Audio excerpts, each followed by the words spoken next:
Ladies and gentlemen, welcome to the second game of the day, which is the KBF Premier League Ladies Finals Game 1, pitting KPA Ladies and Equity Hawks.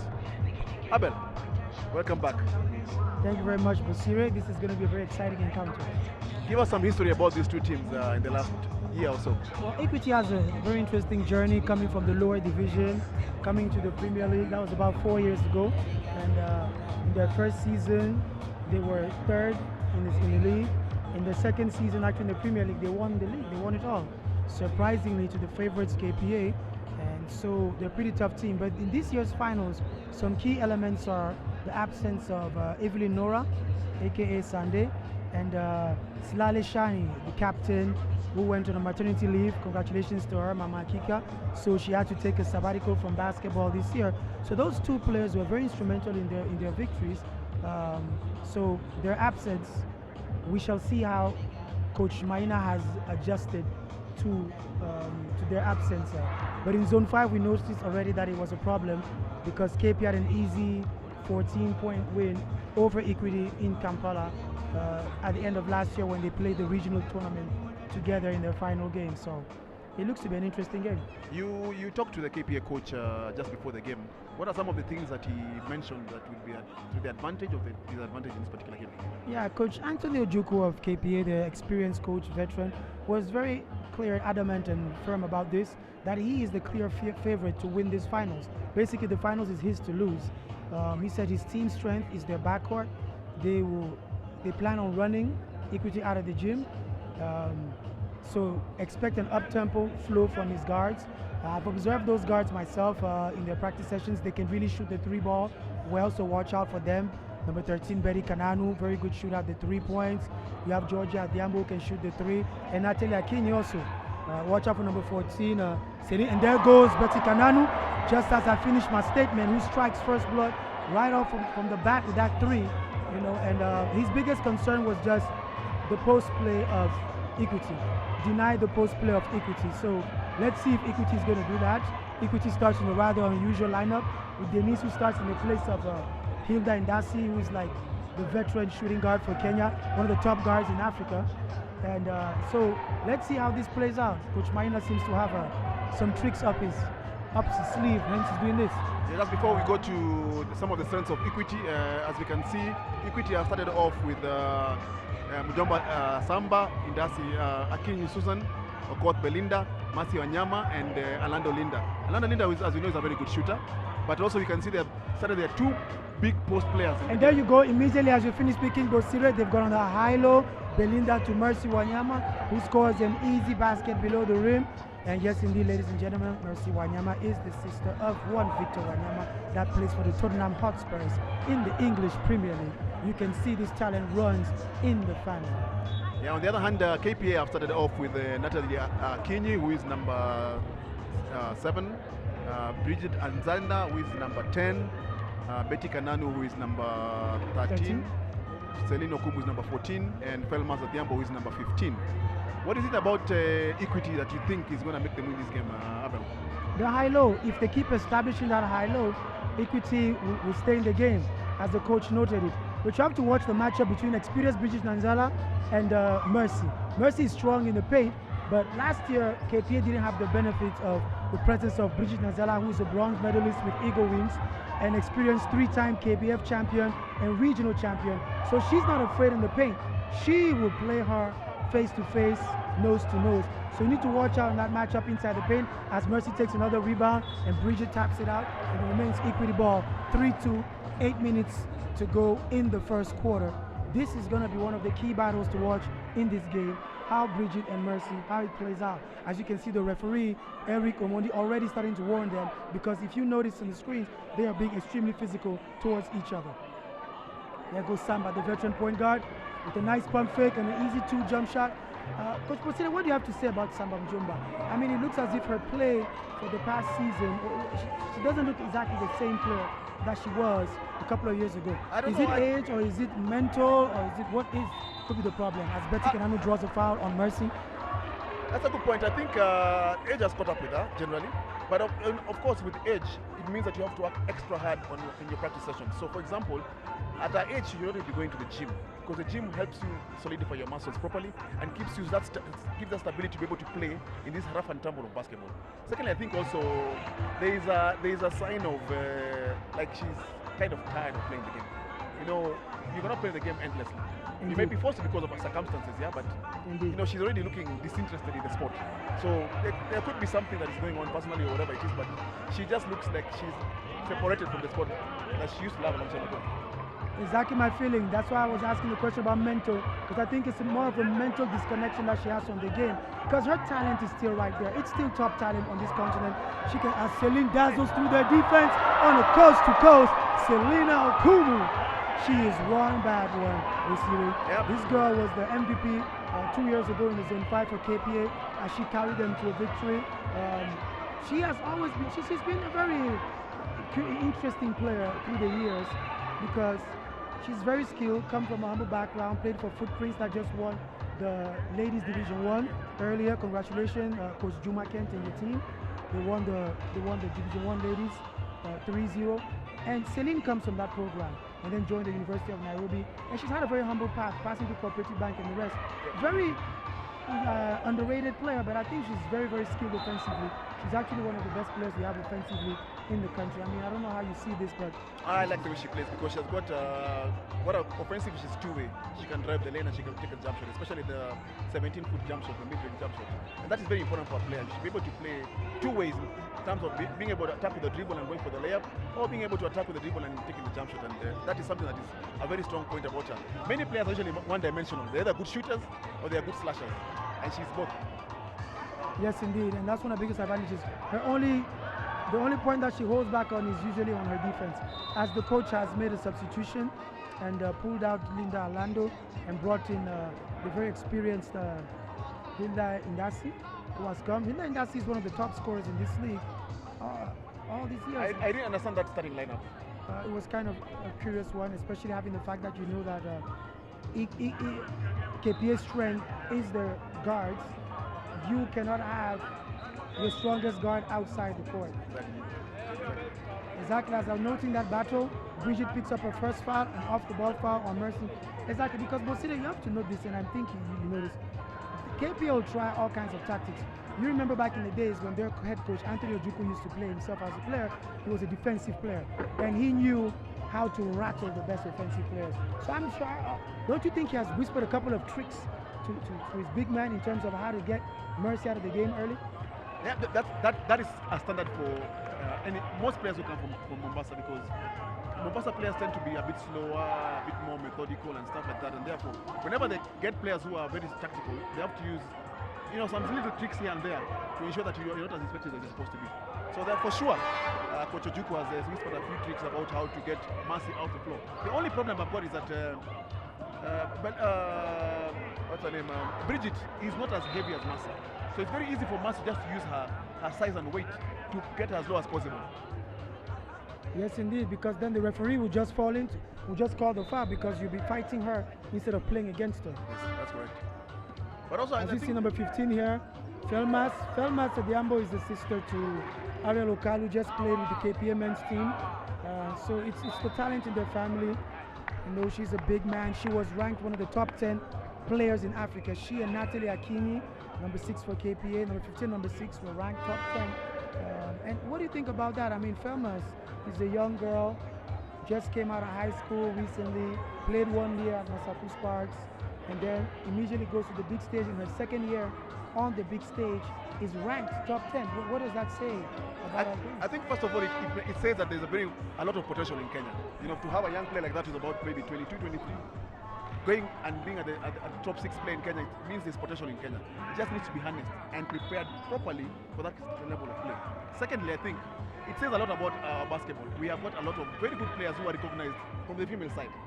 On the male side, it's a bit different. We never get to that level where we are recognized as superior players. So that also means that there's not enough effort on the male side to ensure that our players are at a level where they can compete internationally.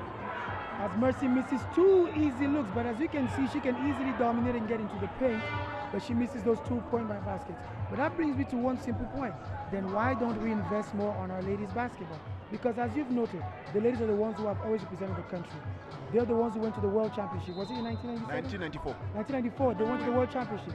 Safia Mohammed, Shava, all those ladies, they carried Kenya's flag high to the highest level of basketball. But yet, everything that we do, we try to invest on men's basketball. Maybe we should change faces, because if you go to Mozambique, for example, having that the ladies basketball is their biggest program, that is where they invest on. When the NBA went recently to the junior NBA, it is a girls program, because the country said our girls perform better internationally. Yeah. So I think Kenya should borrow a lead from that, as Hilda Ndasi makes her second basket. Have you seen she's been an impact player immediately she's come in? Yeah, she's got 2 4 quick points. baskets, they take the lead, 8-7 with 5 minutes to go. So exactly, Coach Maina should have started with her and not gone down, because she brings a wealth of experience, and she was also in the top 15 guards ranked this last year in Angola when they played the recently concluded African Club Championship. Asaba Mjoma pushes the break to Denise, who can't handle the ball. Coach Bosira, I've seen something here. I've noticed something in these 2 games we've watched, plus the earlier games that we watched in the lower divisions. Our players have a problem handling the basketball. Yes. Fast passes in transition are fumbles half of the time. Exactly. What is that due to? My problem with most of our players is that they're never ready to catch the ball. Never Their hands ready. are always down, and then when the ball arrives, it's when they try to lift their hands up and to catch the ball. Basketball principles indicate that when you're looking for the ball to get a pass, You take your by hands should be Natalie ready. Akinyi. So you even give the person who's giving you a pass a target to hit. So your fingers need to be spread out, your hands are ready to catch the ball. But for our players, I don't know, they don't want to run like they're running a marathon or something. Then when the ball arrives, they don't want to lift their hands and to catch the ball. And famous with a big block on the knees drive. Hilda Ndasi step back 2-point, bucket. That's fire. what she does. She is on fire. We used to nickname her the Black Mamba when she was in USIU. She won the championship, the first league by university with USIU, and she was the league MVP. Hilda has won 2 championships. She won 1 with KPA and 1 with USIU, and now she helps Equity take the lead again, 10-9 with her experienced play. She passes to Samba. This one rattles out as Belinda passes the rebound. And just, it's an interesting point you bring. Hilda Ndasi has actually played for Equity, for KPA, and for USIU, and all of them have been champions. Is there something about her that makes her teams champions? She's a special player. It's because he's a special player. I had a chance to coach this player a couple of years ago. She's special, very talented, very hardworking, and she's a great player to have on your team because she has the right spirit. She's a good leader. She's very positive. And ironically, she has played for the teams that have won the last 8 championships in this country. Correct. She's played for those teams, apart from Eagle Wings that she didn't play for. So it's remarkable what she's done for herself in her career. What is her strength apart from her character? What is her strength in terms of the way she plays the game? She's one of the best scorers that this league has. As a ladies guard, she's athletic. She can keep up even with boys in terms of athleticism. And she has the ability to score inside and outside on the basketball court, just like Celine, 2-way. But different from Celine, she can literally shoot from the 3, and she can create her shot. Like you saw the step back shot, where that's a created shot. Yeah. She doesn't need a screen to score a basket. So that's the wealth of skill set that Hilda brings to the table. And she can play on both ends of the floor because she's a hard-nosed defensive player. She was well-grilled when she came from high school. She played for a team, Sprite Storms at the time, under Coach Ben Oluoch, who his tactics are basically defense. He's a defensive kind of coach, believes in putting pressure on teams, believes in grinding. So she learned that grit, that grind. So she has that. She never backs down. So those are some of the little skills that she brings in terms of basketball when she comes in. As you note that KPA has brought in another marksman. They brought in Georgia Diambo, who's a 2-time champion with USIU Flames and a Zone 5 champion with USIU and KPA, as Betty Kanani takes a rebound and puts it back in. Georgia Diambo, interestingly, in USIU's last stint in the African Championship, was the 3rd top scorer in Africa with 13 points per game. Congratulations, Georgia. That is perfect. I mean, she And maybe you should mention it's because of her shooting ability, that she was able to keep up with the best in the country, in the continent in terms of scoring. Because if you don't have a good shooting ability, especially from the 3, it means that for you to score 10 points, you have to take more shots and score and score more shots. So players out there need to understand that you need to develop your outside game, play with range, so you can be able to stretch the defense and also give your chance at the ball movement by KPA. Miss. Oh wow. 4 players in one spot for Equity. Samba Mjoma with a good steal. She had a good basket. I think she looks better today, Bosiro. She's ready. Samba looks ready to play today. She's ready. But I think I've noticed the difference between the first game that we televised and this second game is that the ladies are more patient on offense. The half-court offense is more about moving the ball around and trying to look for open spaces and trying to penetrate. You remember the men's game, there was a lot of one pass and shoot, one pass and attack, and that does not allow you to exploit. Good pass by Hilda Indasi, the paint, as she finds Mercy Wanyama on the cut. That's a basket and a foul as Equity Hawks lead 14-11 with 2 minutes to go in this first quarter. As you can note, it's been very, very dangerous. Mercy has been a pain in the she's been a pain in the neck for KPA. Just like Coach Anthony Ojukwu feared, his biggest fears seem to be coming to life because she is really dominating right inside there from the onset, and Hilda Indasi doing the damage outside. I mean, Bosida, what do you think KPA should do at this point to get into this game? KPA should actually double up on Mercy. It's not good enough just to leave alone on one-on-one coverage. I think they should double up on Mercy. Every time they get the ball, they bring a guard from the weak side, double up, to throw the ball out, and ensure the ball doesn't get to Hilda's hands. But you know what is interesting, Abel? The scoreline is better than the boys' scoreline at the end of first quarter. The boys' scoreline was 11 ups, and now it's 14-11 to 135 to go. 135 to go. Plus, we've had jump shots, not layups. Very interesting. So the boys need to work on the jump shots. I believe the ladies are more keen on working on details. It's the way they run their lives, the way they do everything that they do. Yeah. Men by nature have a tendency to feel that they can win through everything. So being athletic is sufficient. Yeah. So hence all we saw was a lot of energy from both men's sides that played the earlier game, but less skill in what they actually had to give us. Yeah. I mean, even if you look at the Division 1 game that played the finals, the scores ended 40-60. Yeah. Which is, there's 60 points in the ladies' game, which is higher than the men's game, which ended 51-50. So it goes to show you that the ladies are much more keen on polishing their fundamentals because from the onset, most of them are not more athletic. But our free throw rule, though, seems to be the same even in the ladies, because Mercy has missed so far, I believe, three free throws already. And this will come to haunt you. You cannot miss free throws at such a level of the game. Mercy is the league MVP for 2017. She had 36 points in Game 5 against KPA last year as they won the league. Equity leads 15-11, 135 to go. And there's this rookie, the young girl, Hilda Ndegwa from JKUAT University, former Sakus Park. Impressive. Who was checked in. Impressive. It's very interesting to see her coming in the finals. This girl's journey, she took a chance and went to the big team, found herself in Angola, and now in the finals as Betty Kananu nails another three. 15-14. She is going to be, they have to understand she's going to be there all night making those threes. Hilda Ndegwa and Betty Kanano are actually teammates at Masaki Sparks, that's where they hone their skills and were seen by the top teams. And it's interesting to see the two of them right now in the Kenya Basketball Federation finals together with Felma Sadiambo. They came from it. It just shows you can grow from a smaller level and move up. Skip pass to Georgia.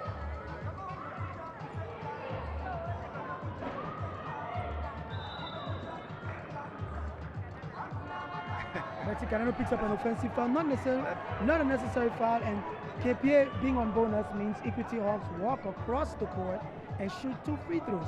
As a coach, how does that even feel when a player does that?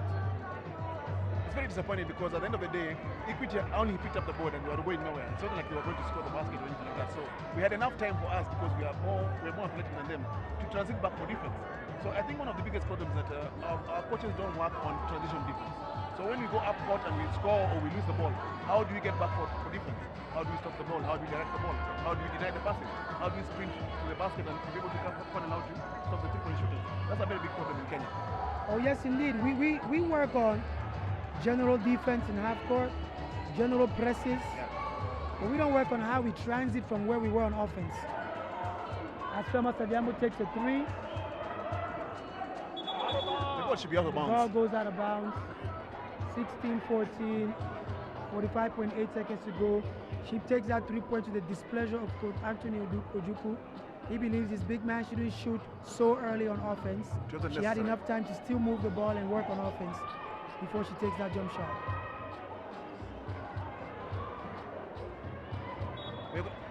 I praise the girls for being patient, but now they're going back to the boys' behavior. One pass, jump shot. For me, that is not acceptable. You need to be able to make the defense work by passing the ball a little bit and attacking with a few plays or hitting the post players to be able to put pressure on the defense. Yes, indeed, because what most of our players forget is that when a defense is established, as Mercy takes a strong play in the paint, that was a left-hand finish, coach. That was good play by her. Good pass. Game there. And one. That's a foul. Is that exactly, coach? Players don't remember one thing. If you shoot early when the defense is still in one spot, it means their rebounders are on the inside, which means the defensive team has an advantage if you take a hurry shot.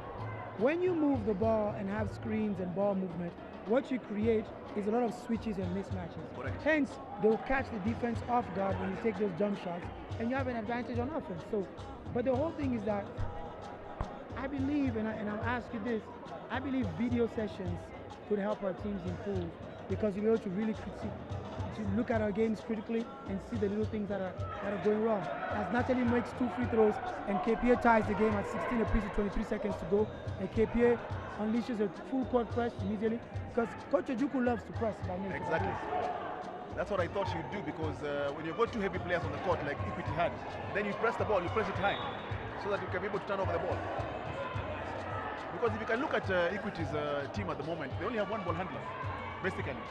So if you press the ball a little bit, and it's an inexperienced ball handler. Exactly. There'll be a tendency to turn over the ball. Foul.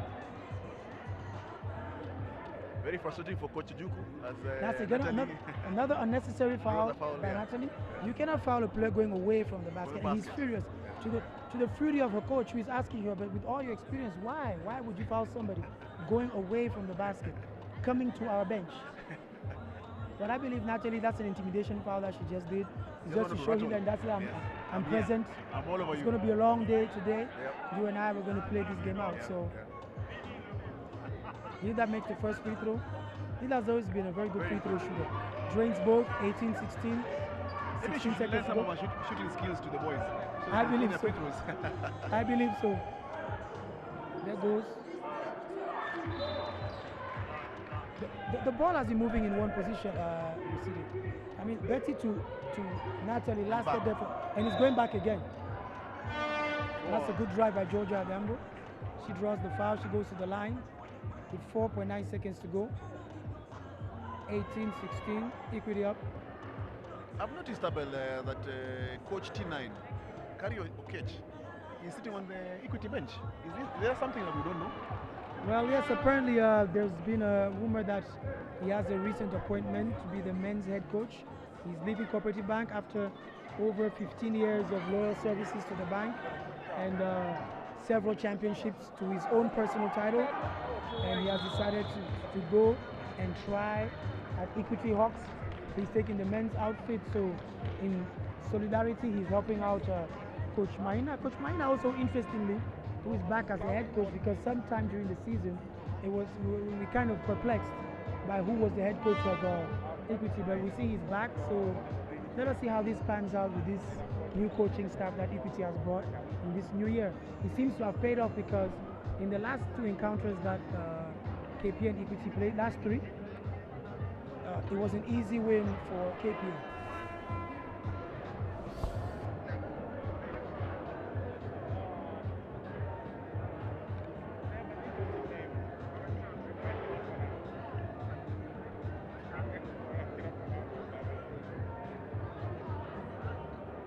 That's a good high-low, as you're talking about. You see the high-low between Belinda and Mercy. That's one place you watch out for.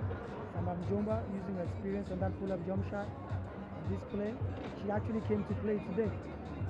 That was Celine on the coast to coast. Equity coach should just feel curious about those players.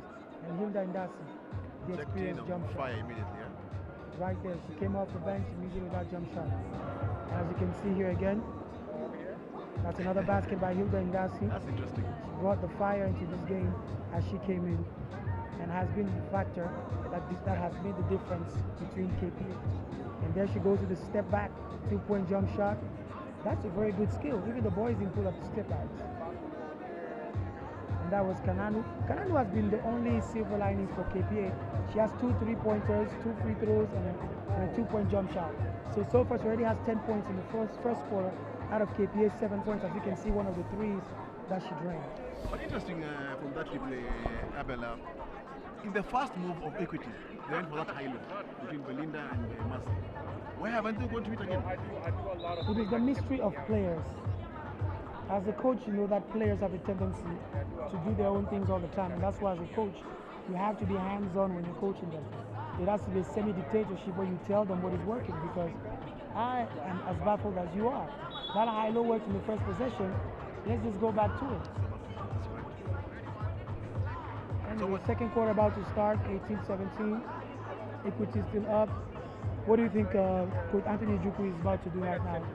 Anthony Ejukwu has to put pressure because of the lack of ball handling skills and experience on the Equity side, and the slowness of their two big players. The system of playing two big players. So when you put pressure high, then you force them to play from high, which makes it a bit difficult.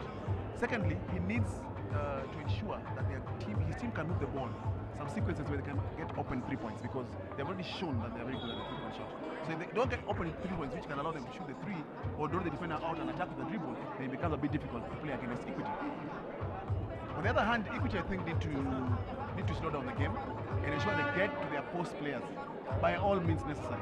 Whether it means climbing a ladder, using a parachute, whatever it is, get the ball to the post players, and they play from the post players. The post players can either play amongst themselves or draw the double team and kick out to the guards who are either slashing or open on the 3-point line. Not forgetting that the guards have been able to make their jump shots today, which means it's very easy to establish the post play, because if they double down, it's a wide open jump shot. The wings, because Samba Mjomba and Ida and Darcy have made the jump shot so far. They've got this elevator player that looks for... And that's Georgia, the marksman, knocks down that first tray. That's what Georgia does. Georgia jumbo for 3, and it's 2018. So if you notice, KPA runs this decoy play where Betty Kananu came off the double screen and Georgia comes up right behind her. So once they overplay, it's an extra pass. As Hilda Degwa wants to respond, missed. Big rebound by Sue. Susan Akenyi misses the basket and one. But that was a good follow. That was a good follow by Susan Akenyi. She's also a former Storms player. Played there for several years with Warsi Manyao. Mercy and Sue actually have had quite a number of years playing together, right? The chemistry there is natural. Their chemistry is natural because they played with each other for almost 7 years. And you can imagine 7 years of everyday practice and everyday games and tournaments and going to the playoffs and making the semis a couple of times. You can imagine how much time they spent together on the court. So therefore, for me, even for Equity, naturally, if I was an Equity coach, I would have Sue and Mercy on the court at the same time. That would not be, they do not be in our, because the thing about it is that Sue is a very good free throw area player because she has got a jump shot. Well, Mercy is more of a low post player. So actually your high low would work perfectly in that particular situation. And as a matter of fact, when I was doing my own lineups, my predictions for the game, I had put Sue and Mercy to start together because I was actually counting on that. Have you noticed one thing? I'm realizing KPA seems a bit disturbed by Equity's ability to go for offensive rebounds. That's correct, and naturally, because they've got bigger post players, then you cannot accept a situation where Equity cannot go for the offensive ball. So therefore, it's upon KPA to ensure that they can box out their men totally. This was caught. Did you see that, Coach Bosire? Our player just removed something. From where? I don't even know.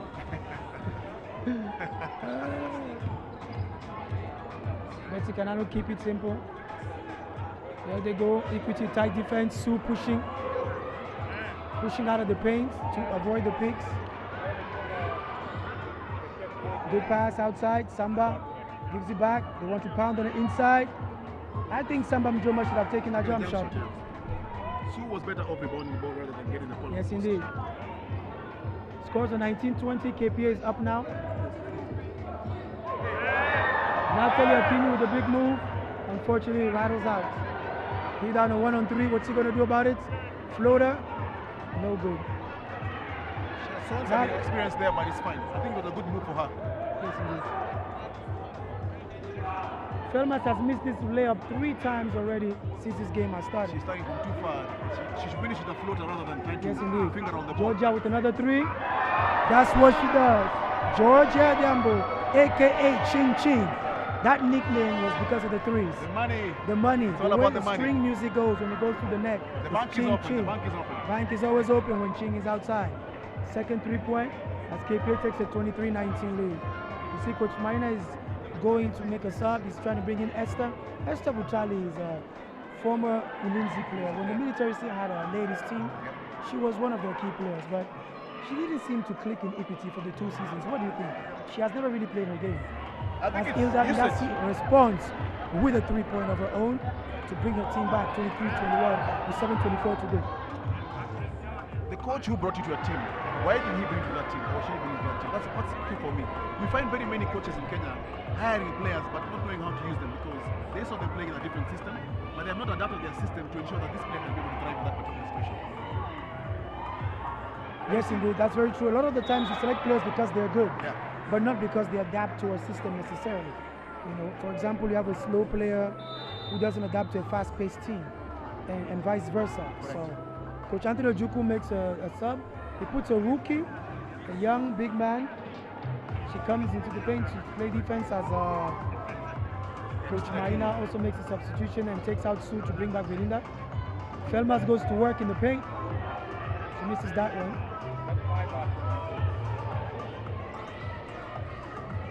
I think Esther Busali's job now is to guard either Betty Kananu or Ching Ching, as you put it, because they are the only offensive force for KPA and they all play from the guard position. So Esther Busali will have to cover one of them to ensure that they don't have that kind of momentum to beat Equity. And Bosire, what do you think about the fact that, for example, Samba Mjomba is not necessarily very defensive? Wouldn't you, as Anthony Ojukwu, tell the player that she's guarding to try to play one-on-one lots of times? Especially she has a tendency to foul. She loves fouling a lot of times from past experience. I think offensively I can play isolation. Right now, at least it has been even because Coach Anthony Ojukwu has put in Brenda Angeshi, who herself is not really defensive. So I believe both coaches will match those players up and there'll be no real advantage. But let's see how it plays out.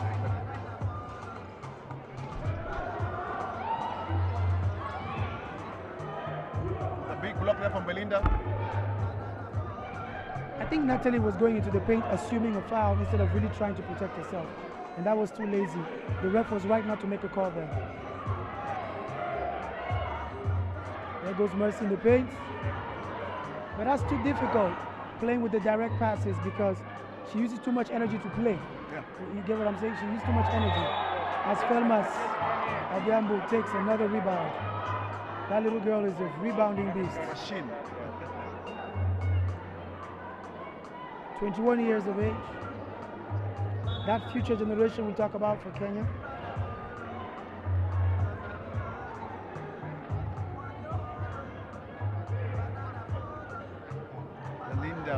Belinda, I don't think has been able to establish herself as a very effective offensive post player in Kenya. What do you think the issue is? It's very disappointing because Belinda was discovered at the same time as Samba Mjomba. When we tried Samba Mjomba with a nice jump shot, speaking of who, 25, 23, 5 to go, KPA up. But Belinda, after going to Maseno University for a long while, where she didn't have any coaching, didn't really grow as a player. Yeah. So that has really been her problem because her skill is there, but she didn't grow. So with time, she didn't really get what she was supposed to get. As Georgia Adhiambo with a fake, oh, that girl was in and out. That was a good shot by Georgia Adhiambo with a little pump fake. So that's really what has happened to Belinda. And as you said, she's been a disappointment because with her talent, there are not many girls in Kenya with her size and her mobility and ability to play. Exactly. As both teams go haywire and give two crazy turnovers. By very experienced point guards, it's incredible. Sometimes our players, I think, get excited. In the words of a good friend of mine, they're getting excited. Yeah.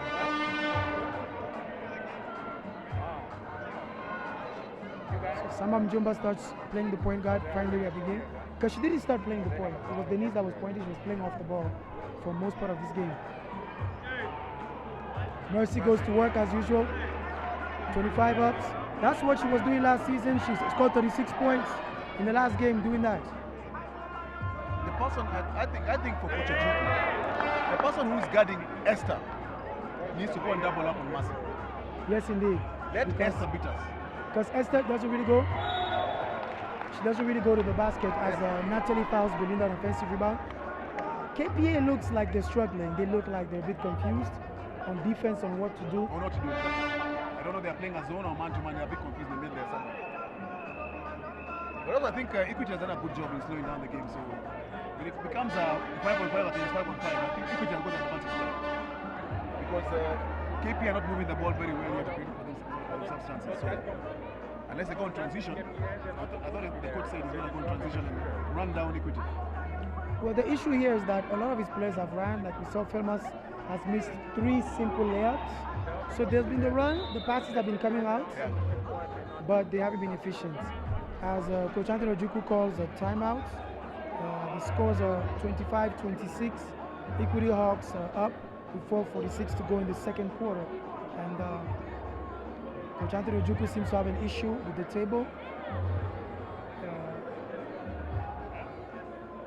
We do have a history of our teams complaining a lot about our officials, about our official table. Some of them found it, sometimes maybe not. Yeah, it's amazing because coaches need to concentrate on what they're going to do. That was a kick out. That was Georgia Diambo's 3-point shot, the first 3-point. She has caught fire this quarter. What, like three or so, 3 points?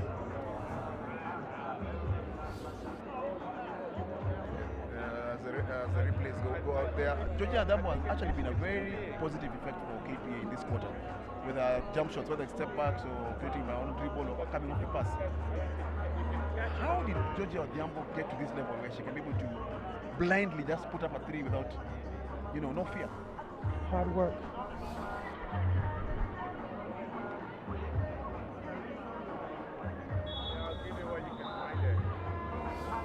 Hard work. Georgia is from Karioko. She grew up in those flats. There's a basketball court in the middle.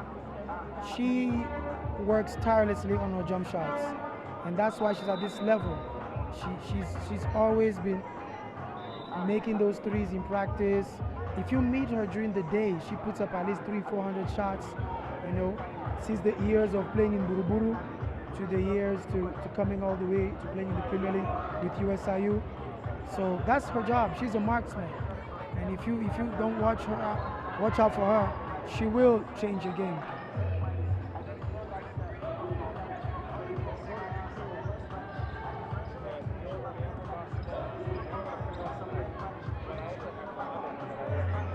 So young players out there, remember, it's a process. You have to work hard over and over again. You can never let it up.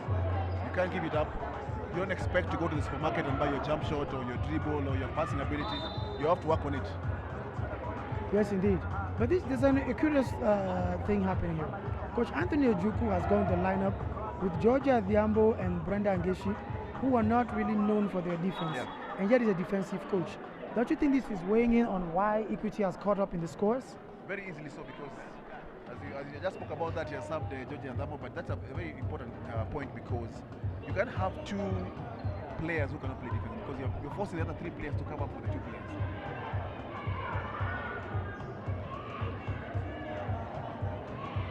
Right there. As Belinda again, that was a very poor finish, yet the move was okay. Celine, with her strength, is driving to the basket, and there she goes again with 2 points. She's been out for quite a while now. Good work by Anthony Ojukwu, bring her back in the game. 27-26 it is, as they regain lead. Both teams benefit from one strong point guard.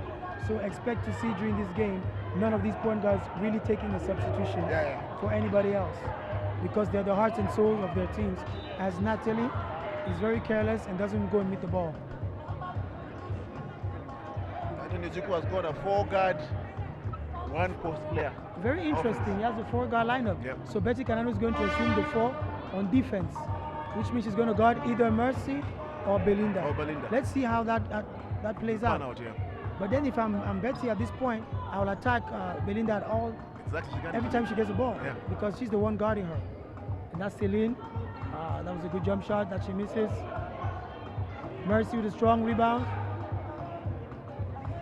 With that lineup, they give up a lot of rebounding position and post-up position. I'll see Belinda there taking advantage of a mismatch. simple pass, dump pass to her, and she scores off the glass. Yes, indeed, 27-28. You see, this is what is amazing, Osiri. At our level, when a team plays small ball, there is advantage. In the NBA and professional, when they play small ball, they know how to punish the taller players. Taller players, exactly. So what is the difference? What don't we do? We are too stuck in our own ways, in the sense that you know, when a team puts small ball players, they know exactly what they're supposed to be doing. So a lot of dribble drive penetration, a lot of running up and down the floor, a lot of pressure on the ball because they don't want the easy passes to the post players. But in our case, we still play those players as though we are the same height as them. Exactly, we still congest the paint, we still run our normal offense, we still run our normal way of playing. 30-27, Equity takes back the lead with 2:23 to go in the second quarter. As you can see, there's a lot of tactics going on. So many tactical adjustments that each coach is doing, each one trying to do something to outshine the other, and the other is trying to counter that. You know, but the reality is that in basketball, shooting being the skill that is being the most used these days. As you can see, Georgia Diambo, who had tried this three and missed it, you must be able to open the floor when you're playing small ball and make the move. This will happen because no double team came. So Mercy had space to spin and score in the middle of the paint. Correct. If she spanned towards the outside, I can understand that. But towards the middle of the paint, it's a weak side help. Correct. Where are you? Why are you stuck to your players? So Anthony Ojukwu should talk to his team about their defense, and it's amazing because he's a defensive coach. Correct. And yet they're making basic defensive mistakes.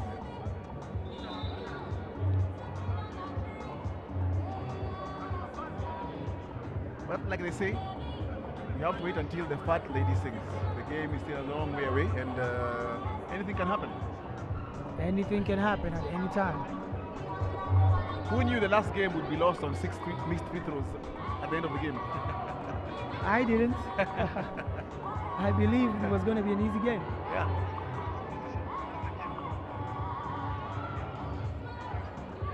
So they come off the timeout. KPA are still playing small ball. They've got 4 guards and 1 post player.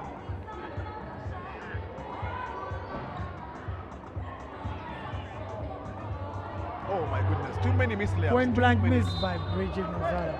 Bridget, you have to make such baskets. Those are the baskets a coach expects experienced players to make. Not to miss such. Good pressure now by KPA on the point guard, Samba Mjomba.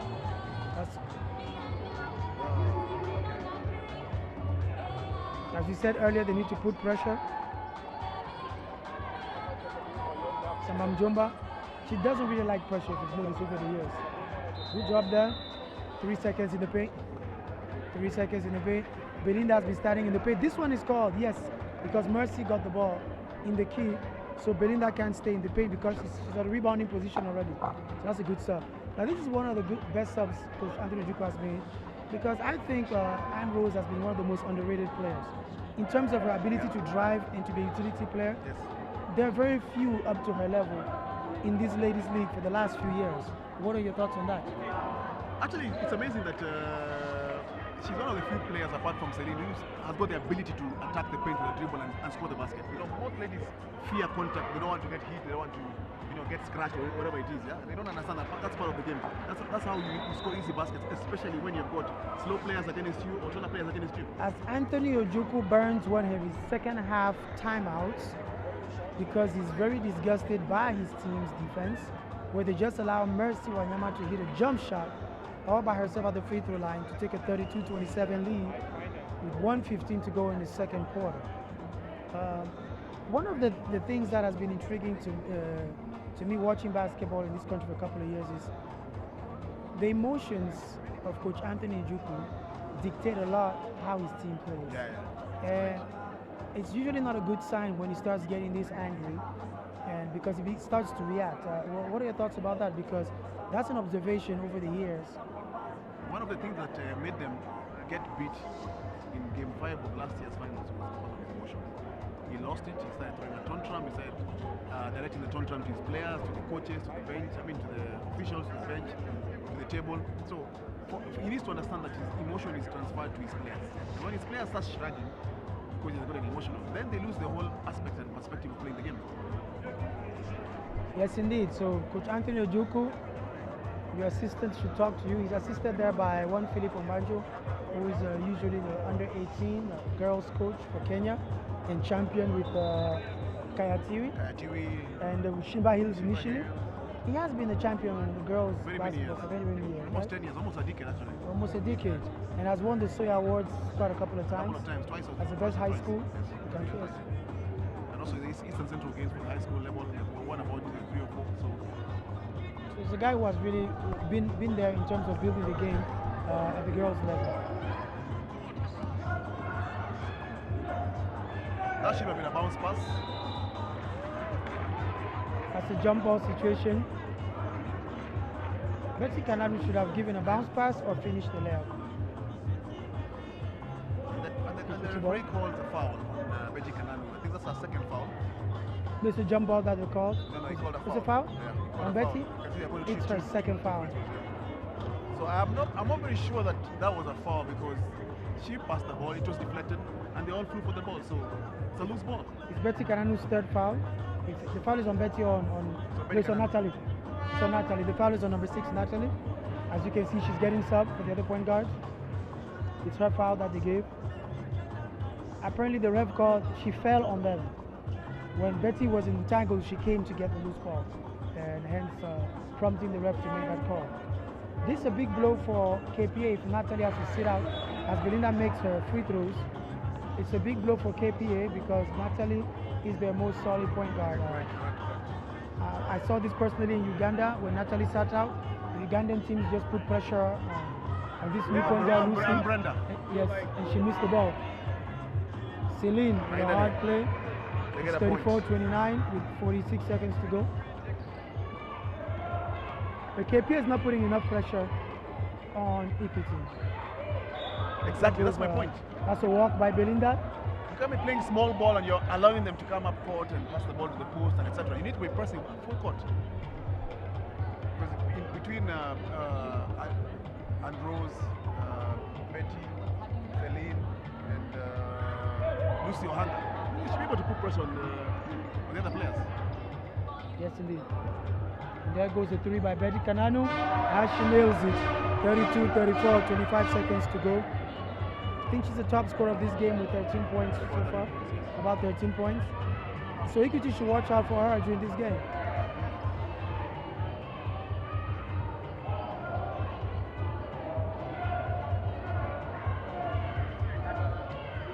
Not enough pressure. And one basket by Mercy Wanyama, the MVP, the defending MVP. She's right present in this game You today. can't rely Samba to dribble the ball. No pressure on her. She takes the screen. No pressure on her. Nobody showing up. She jumps in the middle of the paint. Jump stops. Nobody passes the ball to Mercy. No pressure. I mean, it's ridiculous. Very, very poor defense by KPA that is supposed to be a defensive team. As Mercy stretches the lead 36-32. One shot to go, misses the free throw. But it's a halftime break as Equity Hawks the unlikely lead to this game.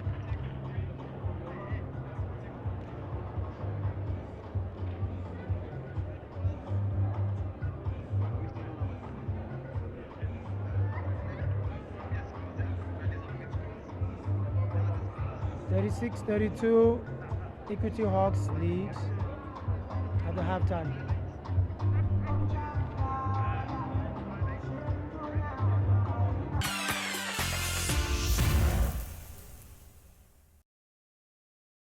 Okay.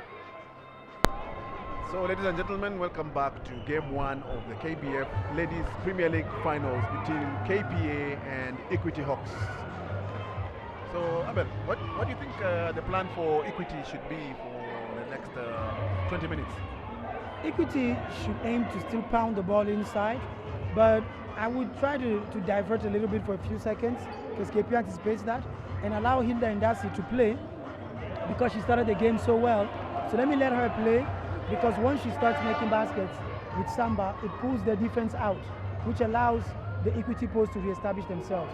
But if you go straight back into the paint, of which Equity has KPA has put the two bigs inside, you may not have the same advantage. So if I were Equity, I would go to my guards first and play decoy with the big men who set ball picks and then we just go straight into the outside play. As you see, Felmas trying to work herself in the paint. She hasn't yet been a factor. Betty Canano left alone at the top once more, and she drains her fourth three of the game. That is 34-36. We talked about this before halftime. You cannot leave Betty Canano. She's feeling it. She's ready to play these finals. You have to have somebody checking her all the time.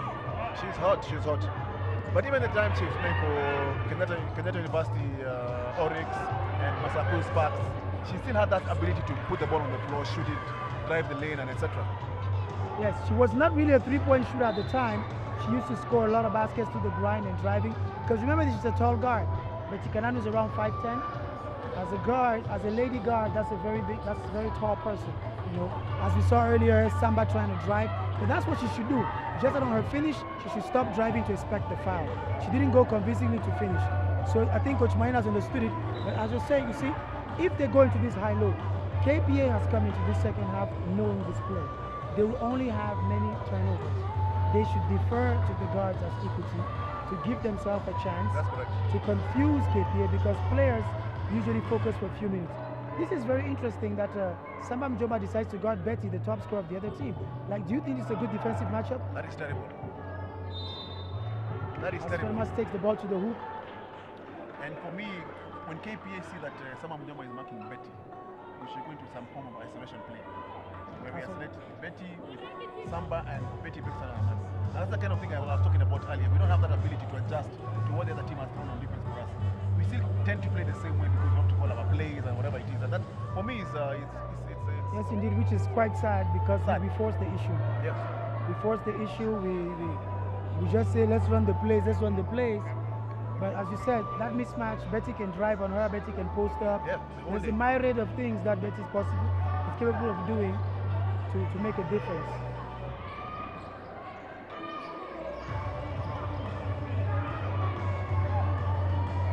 As mentioned, that's the third straight turnover, trying to force the ball in the paint. I hate to be right about certain things, Desiree, but Coach Maina should understand that KPA is not just going to sit down here and watch you run the same play for this whole time. So, but for the first like maybe 3-4 minutes, Hilda and Dasi should have been cooperating, scoring and the table seems to be falling asleep. The table activated the clock, yet the ball is rolling, and that's not supposed to happen. I mean, we should have more experienced people at the table to watch out for what is happening and to understand the rules, because that's very crucial. KPA is using the tactic to use as much time as they can because they're down 2 points. They need all the seconds possible. So the referee is going to allow certain things to happen against them. It really sets them back. So I can understand Coach Anthony Ojukwu reacting to that. But it's critical, especially in a place where you don't have the scoreboard, where everybody can see. Then you have to have people on your bench actually seeing what the scoreboard is doing, because it's very easy to cheat you sometime, or a foul, or even the scoreless. Yes, indeed. I remember last year in the game 5, there's a 3-point that KPA scored. Yes, indeed. And wasn't counted. I can recall that vividly. So now KPA trying to go into the paint by themselves too, through Bridget. But Bridget hasn't been quite herself. She has experience in everything, but she hasn't been. As Betty gets a steal and scores another basket, she's really playing for them in this game 1. As she ties the game 36 apiece, 7:36 to go. But Bridget, I was saying, even since Zone 5 African Championship, as much as they were champions and number 5 in Africa, she wasn't really a factor with all her experience. As Samba goes one more time, trying to draw the fouls instead of playing tough on her finishes. And this reminds me of the one that has played all season. This is not a good show, and she needs to rectify that, because these 2 layups are costing her team.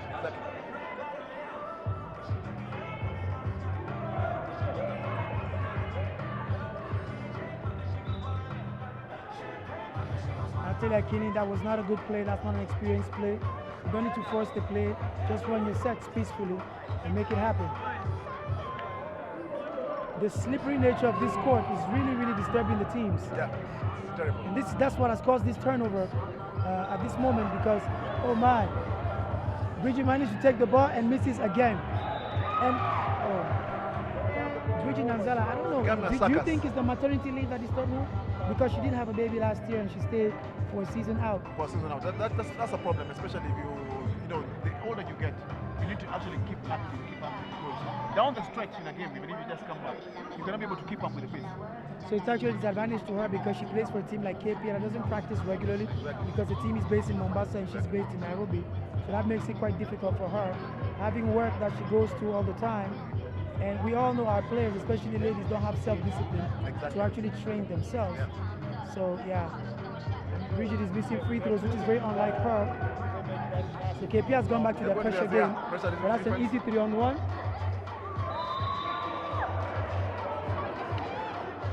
I see Belinda there missing an easy open layup. The referee, that is another controversial call. She played the ball. At what point is that an unsportsmanlike foul? I really need to understand. That's his favorite call, unfortunately.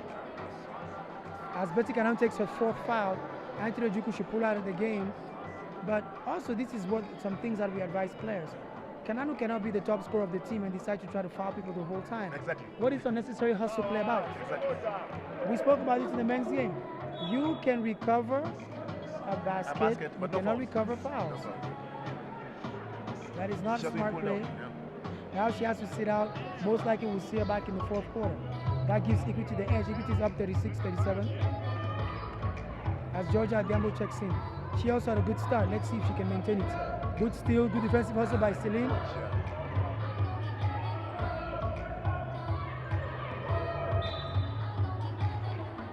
Really?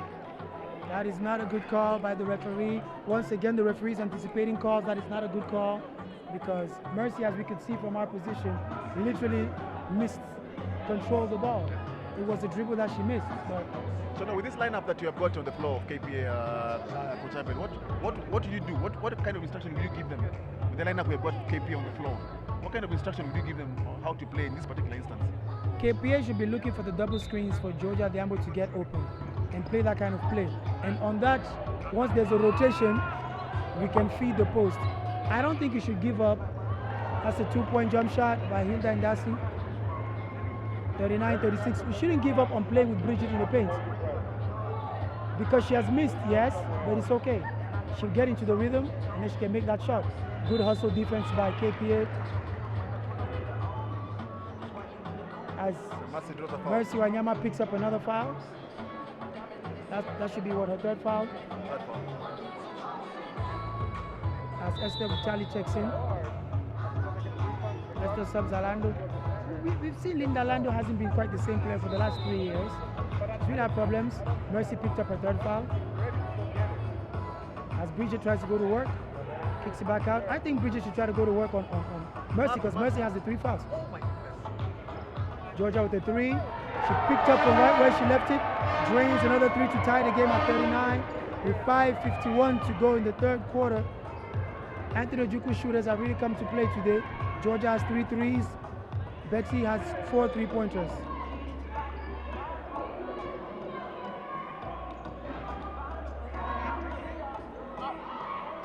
Mercy, good play. Gotta make that, Mercy. Slow down.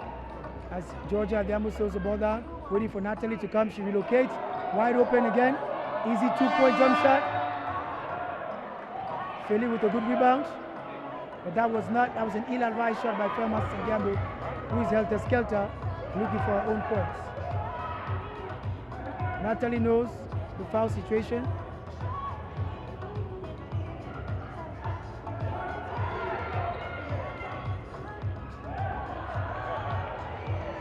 Monsieur, this is the part that usually surprises me in players. Georgia has made 3s. Why did she take a drive? What was the purpose of that drive?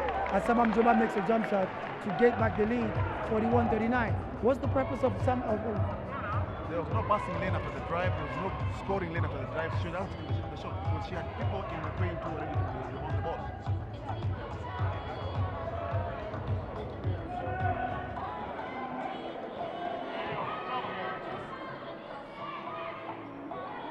As you can note, KPA is in foul trouble because their key players have fouls. That is, Natalie has 3 fouls, Betsy Kananu has 4 fouls. So that's a big problem in the 3rd quarter as Belinda goes to work and scores, bring the scores to 43-39, 4 minutes to go. Bridget Nanzala has really been a problem to this team because she has not been effective. Now they try and go to Felmas, who scores a basket and 1. And Mercy Wanyama picks her 4th foul. Coach Maina, why was Mercy on the court in the 3rd quarter with her 3rd foul? it is really not understandable It is a disaster. having a 4-point lead. You didn't need her on the court. Now she has 4 fouls. She needs to unfortunately sit herself outside for the next 10 minutes and wait for the 4th quarter.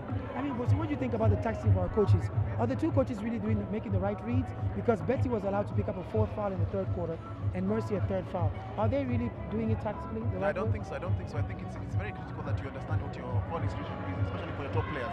Especially for players who can be able to make a difference for you, either on offense or defense. Because if you allow them to pick up, getting foul trouble very early, then it means that down the stretch when things are thick, you cannot be able to get anything from them.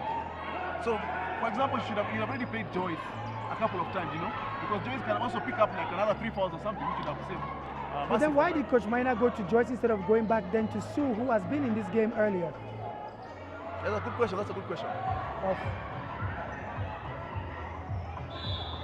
So Joyce checks in for the first time, in the longest time, and scores of 42-43 with 3:34 to go. Equity is still up. This game is still anybody's game at the moment because there's no team that is establishing itself as the force to reckon with. It's become a back and forth game. Quite a number of changes in terms of leads and game being tight. So I think it's time that one team actually puts itself in the position where they can win the game easily.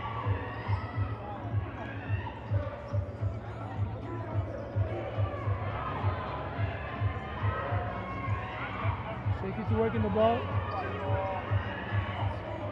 Need that jump shot. Good rebound by Esther Butaling, gets blocked. Ball remains Equity ball. This is what Equity needs to do and keep going at it. They need to take those jump shots. Yes. Because then they can get that weak side rebounding going on.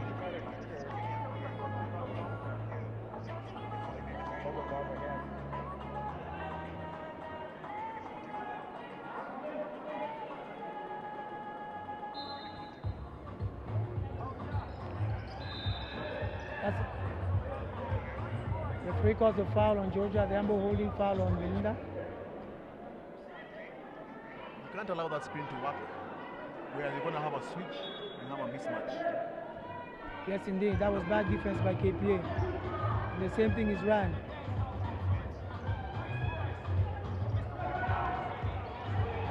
Is that going to work? Makes a man jump and misses. Point back. Felmas with the rebound.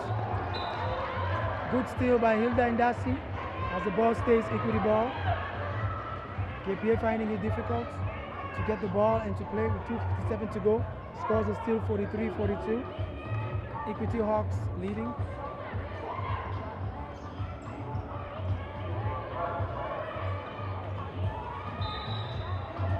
Offensive foul by Joyce is a moving screen. It's the second time today we see this offensive foul by our big men coming out. What do you think happens, coach? What happens to them? Why do they pick up that foul? Do they have a tendency to move too fast? The first thing about putting a screen is that the defensive player who's giving, the offensive player who's giving the screen needs to establish their position. And then it's the responsibility of the offensive player who is being screened for to lead his or her man to the screen. As Georgia Diambo hits a fifth three, 45-43, that play was well executed, and Georgia is hot. Like I was telling you earlier, Bosire, I would just go to Georgia's jump shot because she's feeling it, okay? Hilda responds, just like anticipated, 45 ups, 2:26 to go. Those players are hot, they're in the game. Do not invent the wheel. Yep. Just run what is working. Let the defense adjust to it. That was a very poor play by Natalie, who was about to pick her 4th foul, and Natalie picks up her 4th foul, not intelligently.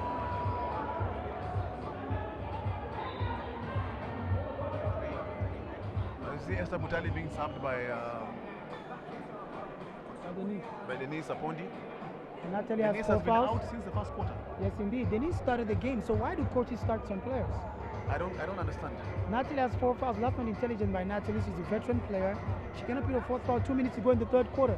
What was that for? Allow her to score.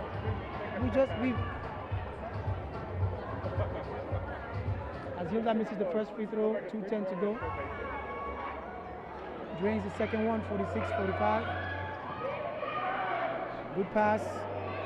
Good run. And this time she scores. 47-46. Felmas finally scores one of the transition passes. But in their last friendly match that KPA had yesterday, She actually made a couple of those. It's kind of surprising why she's not scoring those fast break baskets today. Maybe it's the mindset. It's the jitters of the finals. You have to overcome them as quickly as possible. Once upon a time when I used to play, I used to be jittery before the game, but the moment the ball was tossed up as a jump ball and it touched my fingers, the jitters disappeared. Exactly, that was the same here. As Samba misses everything on that jump shot. It's a wild shot by Samba, wild shot. Coach Anthony Ojukwu decides to stick to the gamble. He is going to allow Natalie to keep playing as she drops to Felmas. Felmas seems to be heating up, 49-46. Felmas makes the basket as Coach Marina, we can see now bringing in Sue, who the serve he should have made initially. Not Joyce, who hasn't played, and she's not fast enough to play this game. Elevator screen. Denise with a strong drive. I believe a good shot by Samba Mjomba to tie the game at 49. But I believe Denise should have taken that ball all the way to the hole because Natalie has 4 fouls and she's the one who was guarding her. So she had no business making an extra pass to anybody but to force the issue and hope for the ref to make a call. The game is picking up tempo at the moment. We're seeing a lot of transition play. The game is picking up tempo a little bit. Yes, it is. Yes, it is. 49 ups, 1 minute to go in the third quarter. This game is definitely a higher scoring game than the men's game. It's a better paced game. 2 free throws by Bridget Nanzala right now. Remember, she missed her last 2 free throws in her last trip to the line. She's going to rectify. Her free throw woes continue as she's now 0 for 3 on the line. 0 for 4. And this we mentioned was due to practice mostly. Natalie has 4 fouls. I would go to the basket. Wow, wild drive. Samba went wild and slid off the floor to turn the ball over. That's rather unfortunate. But she should have taken the ball a bit stronger to the basket.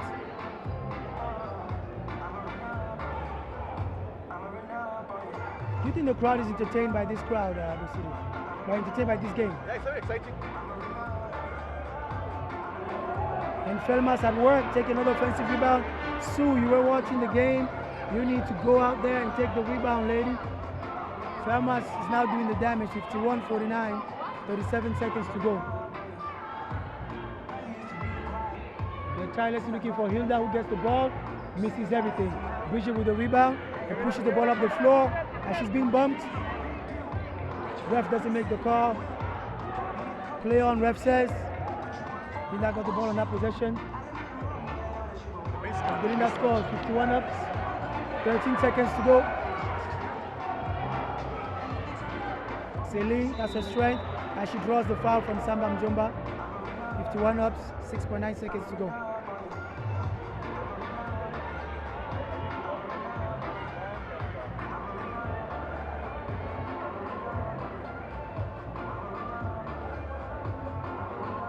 That's the second foul by Samba Mjomba. Is the free throw missing going to come and haunt KPA. KPA? KPA is missing too much. Bridget has already missed every free throw. And here we can see again some other misses. She makes one, 52-51. 7 seconds to go.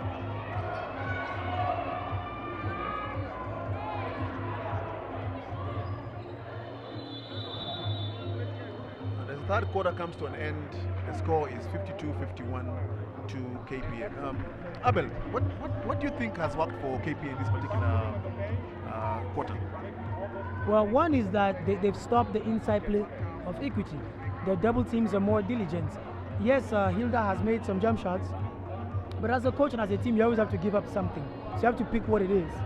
And I think if I'm KPA, I'm okay with Hilda and Samba shooting because it doesn't attract fouls, and shooting from distance the percentage is lower. So we can gamble on that. I was putting a hand on that shot. So KPA did a good job of congesting that paint. Equity had a couple of turnovers trying to force that pass over there. And so it has worked for them. That's why they've regained the lead 52-51. But it's still any man's game because KPA's advantage are the foul trouble. Betsy Kananu 4 fouls. Natalie Akinyi 4 fouls. That's a big problem for KPA in as much as Mercy Wanyama has 3 fouls on this other side. But those are 2 key players for this team that don't really have replacements. What do you think Coach Ojukwu should do with reference to the 2 players with the 4 fouls each? Unfortunately, He's there. Unfortunately, he has to force those two players to play offense and avoid playing defense. So those players must play dummy defense and force Equity to get the ball away from them. So on defense, they should deny the ball at all times so their player doesn't get the ball. And on offense, I'll force the ball to them because those two players can score. I will make sure they keep damaging Equity, such that Equity has to make subs to put defensive players on them. Hence, they can guard those people who are less offensive, like an Esther Butali. You can live with her jump shot, so you have to know which players you scout and how you scout them. But what is the key for Equity then in the next 10 minutes for them to overcome this 1 point difference? Equity needs to keep the ball moving, try to play in the paint, but through pick and rolls where the pass actually goes inside and not somebody trying to pull up a jump shot. So it must come from that rotation, and then we get the ball into her, or off a weak side pick where the post can dash inside as Hilda and Darcy stepping out. Because she's been hot, so which means Anthony and Duque and his team have been talking about her and have been finding ways of how to slow down Hilda from playing. So those are the key things. Excellent. So, ladies and gentlemen, as you've heard, both teams have got their strategies, which they have tried to implement in the last 3 quarters, but they have worked sometimes, they have not worked sometimes. As we get into the 4th quarter, the score is 52-51 to KPA. And 2 key players of KPA have got 4 fouls each. That is Natalie Akinyi and Betty Kananu. As we see Samba Munyamba going for the layup of the drive and misses a point blank layup one more time. KPA with the 4-on-1. Can't take advantage of the 4-on-1. They have to reset and run their plays. Natalie with a good 3. That's a good shot. 55-51. You want to take those shots when the defense dares you. It's a set shot. And she's a good 3-point shooter. She hasn't shot much in this game though.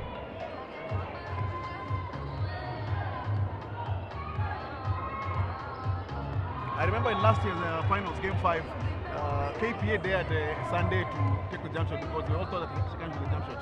And she had 3 deep daggers that totally discombobulated KPA. Pivotal. Therefore, it's very important for every player out there to know that your jump shot will always save you. And Hilda misses a point blank shot and then picks up a foul, which is right unfortunate. It's double tragedy for Equity Hawks because she was forgotten by the defense.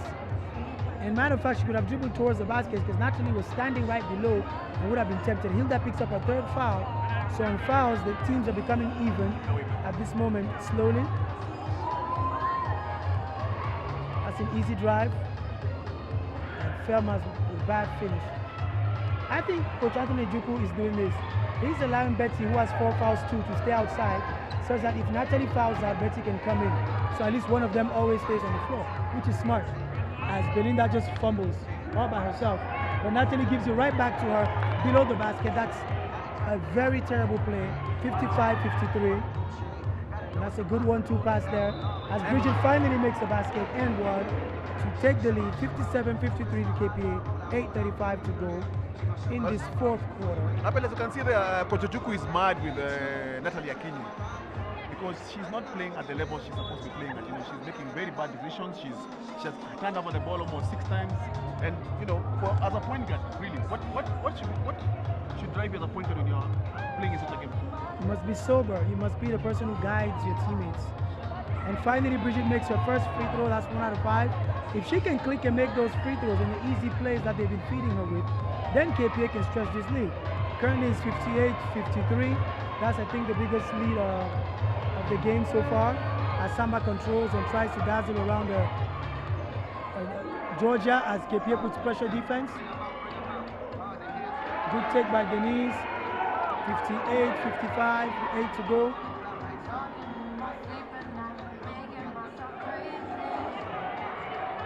Strong drive by Natalie and easy layup. 60-55. She drove straight. Denise doesn't have any fouls, but see, why didn't she slow it down, do something? But I like the pace at which KPA is playing. They're really pushing the ball up the floor and attacking the paint with yes, indeed. They're increasing the pace of this game and making Equity play out of character. Hence, you see that steal. That's going to be an easy fast break point again there. Celine, good reset. But at this frenetic pace at which they're playing, it will be very difficult for Equity to keep that pace. And that's a foul by Susan. Susan Akin, you know better than that. You do not play from behind the player. I don't know, players, it's like they get some, what in Australia they call kicha, some madness. You know, it's like, here's a ball, I want to steal it, but there's a player between you and the ball. How do you go and steal it? You must be Superman to get ahead of the person and steal Through it. them.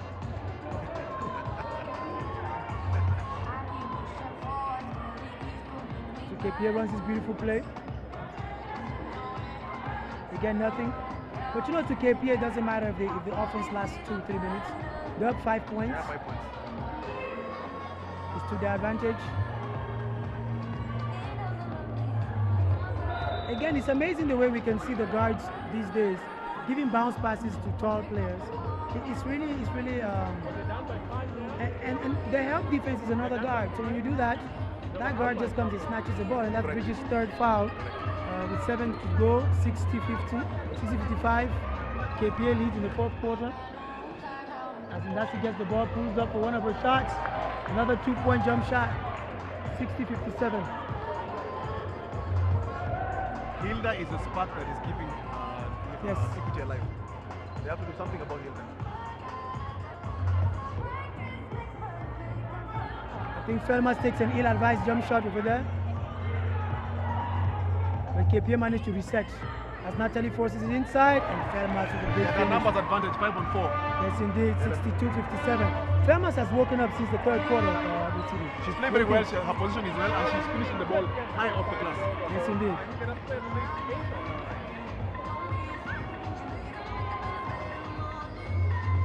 Correct. Again, that is that thing I was talking about, the help side defense.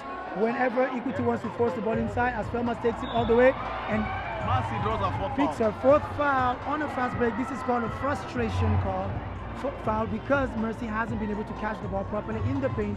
Now she felt frustrated because of her recent turnover and picks up the fourth foul with 6 minutes to go. This is not, and that's the fifth foul actually, as the table says, the fifth foul. So Mercy is done for the night, ladies and gentlemen. And that's the biggest problem I've got, Abel. When your player gets a fourth foul, then you remove them earning the game and you keep them out for almost a whole quarter. By the time they come inside, they're totally discombobulated. They can't be part of the flow of the game. And they always pick the fifth foul very quick. As Felmas drains her first free throw, KPA in control now, 63-57.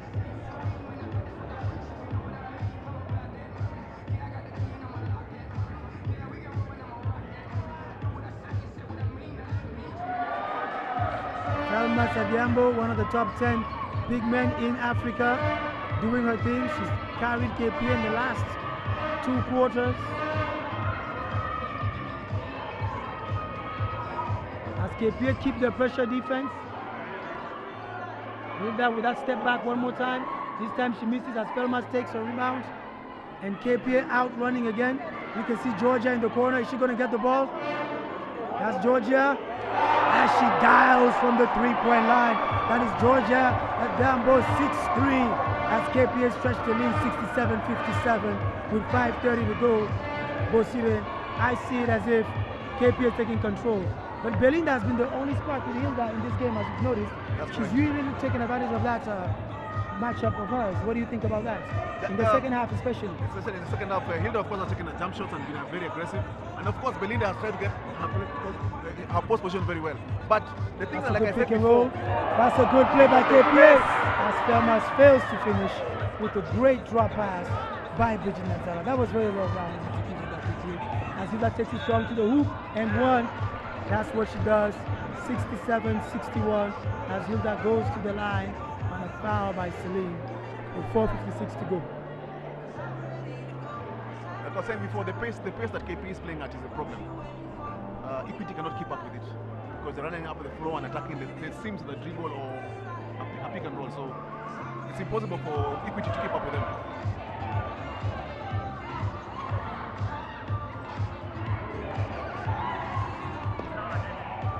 Advantage. Is she going to kick the ball out? As Celine doesn't see the play, and Equity recovers properly in defense.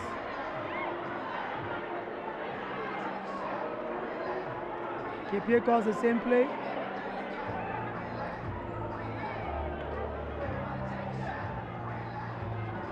Natalie wide open 3. She banks it in, 70-61. The bank is open for KPA on a Saturday evening. 4 minutes to go. KPA with a 9-point lead. Samba trying to do it all by herself as the veteran, but misses that as Natalie controls the pace and KPA keep running. As you mentioned earlier, Coach Bosire.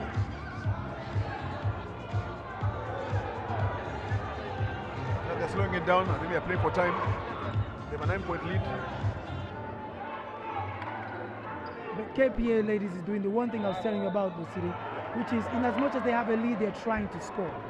They're moving the ball, but they're trying to score. You have to stretch the lead. As KPA calls a timeout with 3:49 to go, 70-61. The score is KPA leading. That is their second largest lead after the 10-point lead that they took at the 70-60 mark.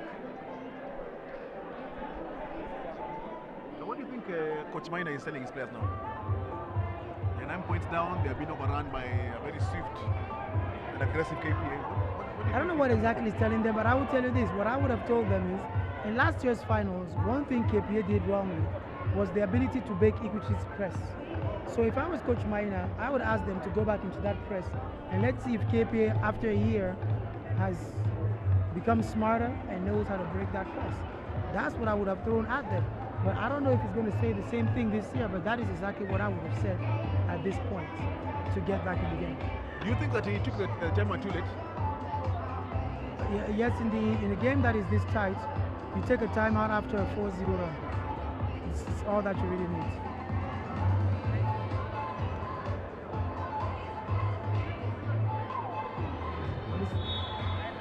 But it's the end of the timeout. 3:49 to go. 70-61. KPA leads versus the Equity Hawks. Equity are the defending champions of Kenya, and the current or outgoing MVP Mercy Wanyama has already fouled out of this game. She fouled out with 6 minutes, 7 seconds to go, which has been a big blow to Equity. And ever since, KP has gone on a run. KP's Georgia Diambo really came in strong as she misses her first free throw. She's been playing very well since she came in. She has had 6 3-pointers, has made a big difference. She and Betty Kananu played very strongly in this game. It's Betty, Felmas, Georgia, and Natalie have really been solid in the second half of this game for KPA, the Dockers. Georgia makes the second free throw as KPA goes back to a 10-point lead, 71-61. But Equity on offense should aspire in moving the ball, coach. They should move the ball and get openings. Turnover by Equity. As you can see, Hilda Indasi acknowledging the turnover. I think that KPA have played a full court game. They full court pressure the guards and ensure that Equity does not settle in their game or half court offense. Yes, indeed. And now KPA on offense is running this pick and roll where they're trying to get the weak side shots.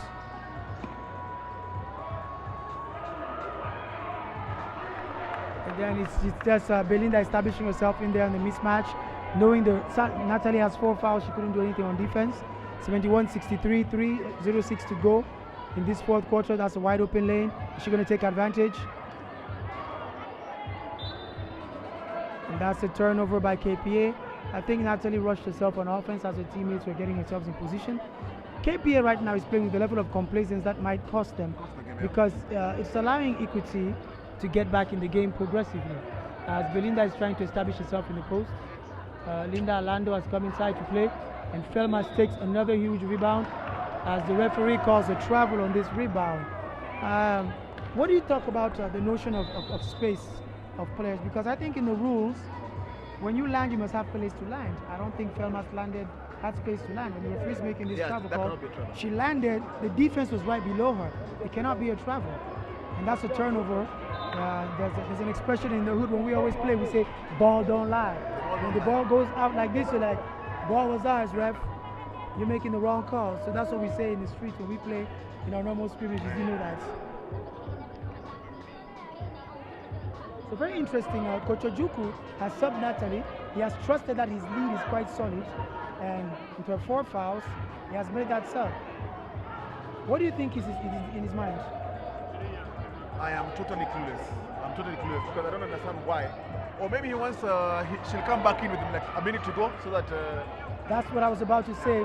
I think his whole gamble is this. Yeah. Even if Equity comes back, Natalie has no fouls. But they're already playing a discombobulated kind of defense where she could have picked up the 5th foul while they're still struggling and there's still too much time on the clock.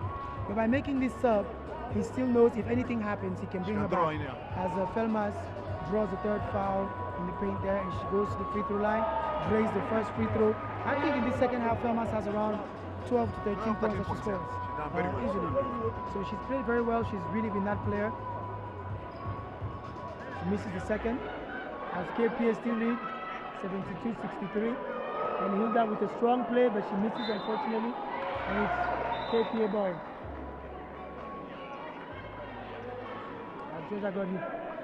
It's kind of amazing the way Hilda Ndasi is a very fair play player as much as he's competitive. Like on every play you can notice her talking to her opponents, trying to, she makes a bad play. And that's the hallmark of a champion. And Equity are going into a full court press. I think they've realized that they don't have time to hang around and wait for KPA to come up the court. But sometimes I believe, Abel, that when you swing the ball a little bit, you force the other team to come out and play pressure on you, which is critical in the case where you're up 9-10 points and the other team is not interested in playing. Force them out of their shell to come and put pressure on you. Absolutely. Absolutely. 2 minutes to go, 63-72 KPA lead. Felmas, Diambo on the line. She makes the first free throw, 73-63. She really woke up in the second half. She has really been a thorn in the legs of Equity Hawks. Equity Hawks has had no solution for her. As she makes both free throws, and this is the biggest lead of the game so far, 74-63. That's calmness under pressure. 2 minutes to go. And now Equity have got 2 pointers on the floor. Now let me ask you a question, Mr. Lee. With this game, how much time do you give yourself as a coach to give up because you have a second game tomorrow? It is 74-63, 11 points game, 144 to go. 2 minutes to go, I would have subbed all my 5 players. That's exactly my same thought process because you got no business. Plus Equity, in all fairness, is the older team amongst the two teams. Good jump shot by Linda Lando there, 74-65. But Equity is the older team. You need to rest your players because tomorrow you're going to play at the same pace. KPN, having noticed what happened when they increased the tempo, might just go straight to it as the game starts. So, as Equity, putting this pressure with 1 minute to go is not useful in my regards. 124 to go, you're down 9 points. With no 24-second shot clock, you're only bound to foul. If there's a 24-second clock, you can maybe try it, but you can't at this point. And it's very unfortunate that with the experience of Coach Cario Diambo, who's sitting on the technical bench, with Coach Maina, who was the champion last year, they are not making this read. They should do that. They should do a better job into reading that game. There's a time you need to accept and concede. It shows that you really understand what is going on. Correct. Because you have to spare the energy of your players. For example, like Brenda has not played for about a minute, and then maybe in game 5 when you require her, you expect her to come in and just become a spark. It don't happen. It don't happen. She used to come in here 3 minutes play. She gets the feel of the game. She gets the feel of the opponent. So next time you put her in, she can understand what she's supposed to do. Exactly. Brenda hasn't played. The little girl. Joyce, that we tried initially, bring her back in. Sylvia Ungwe is on the bench, hasn't gotten in. We call this in the NBA garbage time. Garbage time. Throw them in. You need to empty the bench. Same to Anthony Ojukwu. You need to get Felmas out of the court, empty the bench, and play the other players. Still there. Play the other players. So these two coaches, I don't understand what's really going on, but it's only game 1 of a potentially long drawn out 5-game series. You have to be able to manage your bench properly to give you a chance to win the second game or third game or whatever it is. Well, it's very amazing. It's amazing because I was at zone 5 in Kampala. That's the same tactic Anthony Ojukwu used. he would play naturally and Betty Kananu for 37 minutes, even though he had a game the next day. It worked for him. Maybe that's how his team is groomed and built as he brings back Betty Kananu unnecessarily. My concern as a coach is my players can get injured. I will give you a quick story as we're running this game. Some years back when I was playing basketball, we were in a Zone 5 club championships in Cooperative Bank, and then we were up by 20 points as Betty Kananu goes on a 1-on-0 off a steal to stretch the lead to 76-65, 1 minute to go. And with 17 seconds to go, one of our key players, Peter Kiganya, was elbowed by a KCB Lions player when we're up 20 points, and he was injured, and Tito, one of our key players, was injured, and we were lacking 2 key players in the finals and lost to the eventual champions Illuminati. But that was a coaching mistake, and unfortunately and ironically it was one Kari Yambo who was our coach when that actually happened. So maybe it's his style, as Linda Lando draws a foul, 58.9 seconds to go, as she takes her first of the 2 free throws. She drains her free throw. It's quite amazing to me, coach, as Felmas has been elbowed, so she's bleeding. She seems to be bleeding. Talking about injury of players. And that's exactly what we just talked about. You see, I am not the bearer of bad news. It's ironical that everything that we've called today keeps happening. We called the collapse for KPA men if they hold the ball and it collapsed. Called the injury of the timeout. Felmas, a key player, gets elbowed. You have to, coaches, in these clinics that we do for FIBA and all the rest, these things should be emphasized. Player management, game management. How do you manage a tournament? It is unacceptable that with this level of experience, with Anthony Juku has gone for international tournaments for 20 years. You must understand this. You do not put your best lineup with 50 seconds to go up 10 points. 10 points. The other team will just injure you. And there you go, 76-67.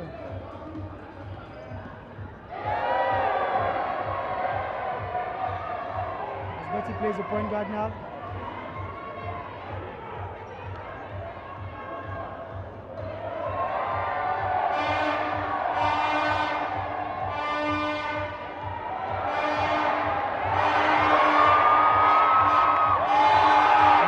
Picks up a foul as KPA has fun with them. And this is unnecessary because as a coach you have to remember the pride of your key players. I am not supposed to get embarrassed at this time of the game. What if somebody gets ejected because they do something silly right now? What would either coach say? It's quite unfortunate that we can see this happening. And this, as the free throw is made, 77-67, 34.5 seconds to go. As KPA is leading.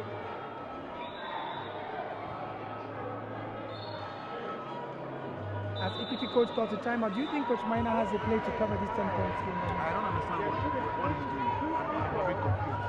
I don't think you can have a play of 10 points short in 30 minutes. Maybe he thinks he can win. Don't you remember the story in the NBA? Tracy McGrady, who scored how many points? 11 points in 11 points in 30 minutes. In 13 seconds. So it can happen. Reggie Miller did the same. So maybe he has that. Level. Can they shoot the ball from half court? No. Can they shoot a ball on transition? Not yet. Then I don't think they can. It has to be a miracle for it to happen. So it's amazing. I think, to my honest and humble opinion, a lot of coaches and teams are driven by ego opposed to what is really happening in front of them.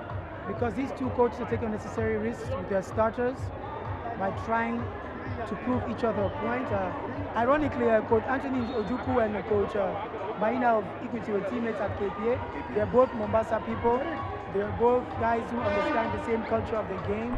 And but it's quite amazing that they can be making such adjustments and mistakes.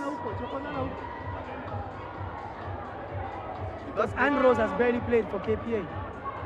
It's amazing.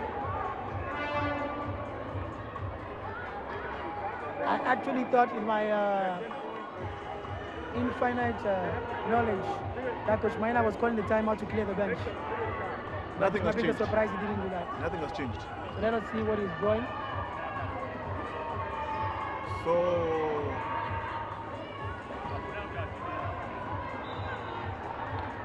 25 seconds to go. nothing special.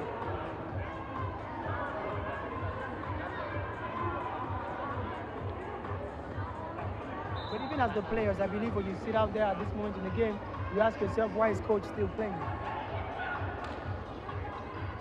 Without the long three, misses, KPA ball, Georgia Diambo with the ball. He's playing behind his skills, turns it over. 12 seconds to go, Alanda with the ball. Give that to Orlando. Orlando squares up for three. Misses everything. 3 seconds.